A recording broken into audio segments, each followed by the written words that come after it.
आखिर रामायण के बाद सबरी का क्या हुआ? आखिर क्या थी माता सबरी की कहानी और माता सबरी आखिर किसका अवतार थी? तो दोस्तों, रामायण में वनवास के दौरान जब रावण माता सीता का हरण करके ले गया था, तब माता सीता को ढूंढते हुए भगवान श्री राम माता सबरी से मिलने गए थे। लेकिन माता सबरी की कथा को शुरू करने से पहले ये जानना बेहद जरूरी है कि आखिर माता सबरी अपने पूर्व जन्म में कौन थी और आखिर वो इसका अवतार थी। पद्म पुराण में एक कथा के अनुसार माता सबरी अपने पूर्व जन्म में स्वर्ग लोक की एक अप्सरा थी जो देवराज इंद्र के दरबार में नृत्य करती थी। एक बार स्वर्ग लोक में देवराज इंद्र का दरबार लगा हुआ था और सब नृत्यांगना नृत्य कर रही थी। उसी समय दरबार में भगवान विष्णु का आगमन हुआ। देवराज इंद्र ने स्वयं भगवान विष्णु का आदर सम्मान के साथ स्वागत किया और उन्हें सम्मान के साथ बिठाया। अभी उन्हें नृत्यांगनाओं के बीच नृत्य कर रही एक अप्सरा नारायण पर मोहित हो जाती है और नारायण को निहारते निहारते वो अपना नृत्य ही भूल जाती है। इस पर देवराज इंद्र ने नाराज होकर उस अप्सरा को मृत्यु लोक में जाने का श्राप दे दिया।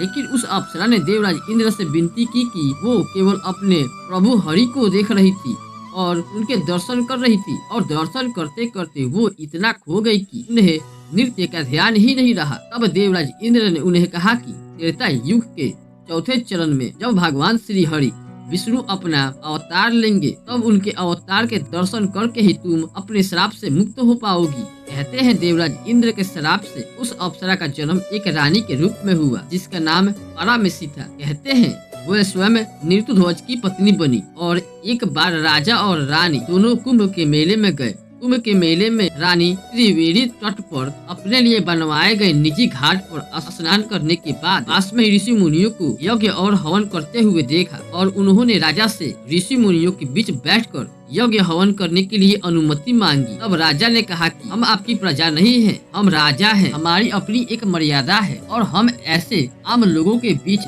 नहीं बैठ सकते। ये सुनकर रानी परामसी बहुत दुखी हुई और उसी रात्रि को त्रिवेणी घाट पर जाकर रोने लगी। उन्होंने भगवान विष्णु से प्रार्थना की कि अगले जन्म में उन्हें ना तो रूपवान बनाए और ना ही रानी, और इतना कहकर उन्होंने गंगा मैया से प्रार्थना की कि वो उन्हें अपने अंदर संभाल ले। उन्होंने गंगा में समाधि ले ली। इसके बाद रानी परामसी का अगला जन्म एक भील जाति के कबीले के मुखिया के घर हुआ और उनका नाम समरा था। उनकी माता का नाम इंदुवती और पिता का नाम अज था और उनकी जाति सबर थी। सबरी बचपन से ही बुद्धिमान और तेजवान थी। उन्हें पशु पक्षियों की भाषा समझ में आती थी और उनके प्रति उनके मन में दया भाव हमेशा रहता था। जब सबरी धीरे धीरे बड़ी होने लगी, तब उनके पिता और उनकी माता इंदुवती ने उनके विवाह की तैयारी की और विवाह के लिए बहुत सारे पशु पक्षियों को इकट्ठा कर लिया गया। जब सबरी ने अपनी माता से पूछा कि इतने सारे पशु पक्षियों को क्यों इकट्ठा किया जा रहा है, तब उनकी माता ने बताया कि तुम्हारे विवाह के लिए इन पशु पक्षियों को ही भोजन बनाया जाएगा और दावत होगी। ये सुनकर सबरी को बहुत दुख हुआ और उन्होंने सोचा कि केवल मेरे विवाह के लिए जब इतने सारे पशु पक्षियों को मारा जाएगा तो विवाह ही नहीं करूंगी। और विवाह के एक दिन पहले ही सबरी ने रात के समय सबरी ने सभी पशु पक्षियों को मुक्त कर दिया और डर के वजह से अपने घर से भाग गई। भागकर सबरी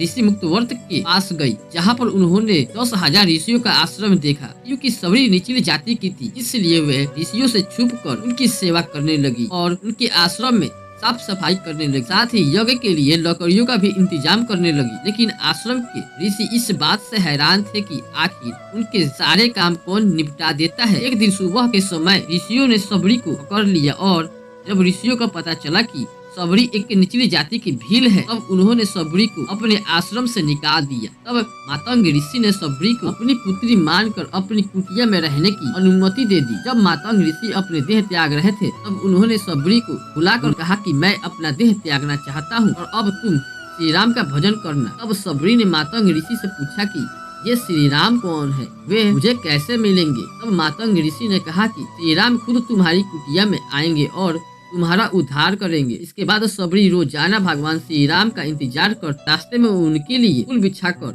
रखती थी और श्री राम के लिए पेड़ तोड़ कर लाया करती थी। जब एक दिन सबरी श्री राम के लिए चख चख कर मीठे बेरों को इकट्ठा कर रही थी, तभी श्री राम उनकी कुटिया में आए और सबरी ने एक बार देखते ही श्री राम को पहचान लिया और उनका आदर सत्कार करके प्रेम से चख चख कर मीठे बेर खिलाए। सबरी की इस निर्मल भक्ति से प्रसन्न होकर भगवान श्री राम ने उन्हें अपने दर्शन दिए और मोक्ष देकर उन्हें श्राप से मुक्त कर दिया। तो यही थी माता सबरी की कहानी, उनकी अवतार की कहानी। इस तरह देवराज इंद्र ने स्वर्ग की एक अप्सरा को, जो खुद देवराज के श्राप से सबरी में तब्दील हो गई, और इस तरह से स्वयं भगवान विष्णु के अवतार यानी भगवान श्री राम के हाथों उनका उद्धार हुआ। आपका इस बारे में क्या विचार है? कमेंट बॉक्स में कमेंट करके अवश्य बताएं।